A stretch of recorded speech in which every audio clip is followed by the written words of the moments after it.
Another day, another story. Why bad people make the best leaders. Want to build a great leader? Don't start with a good person. Start with a bad person, then chisel, sandpaper and polish as necessary. Most of the modern leadership development industry is based on a myth. It's a feel-good myth, spread by consultants and academics and gurus, about how the best leaders are collaborative, compassionate, empathetic and free of most defects of character. But it's false. The best human beings are collaborative, compassionate, empathetic and free of most defects of character.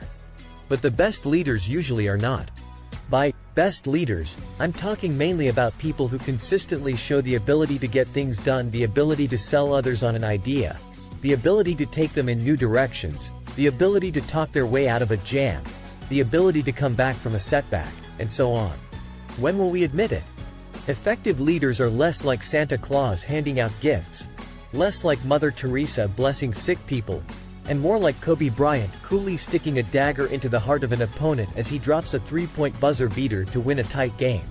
Yet then why do we hail the Steve Jobs and the Bill and Hillary Clintons of modernity and the Caesars of antiquity?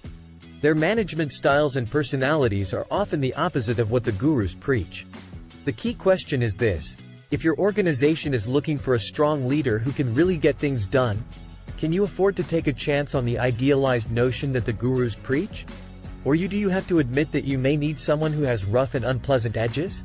Most management consultants have nice ideas about what it would look like to build the perfect leader from scratch, from warm and fuzzy emotions and kind ingredients. But the influential book Cradles of Eminence revealed years ago that most big stage leaders had unhappy childhoods. That unhappiness fuels the desire to make a dent in the universe, to use the words of Steve Jobs. That unhappiness also fuels the nasty streak that lets them get things done.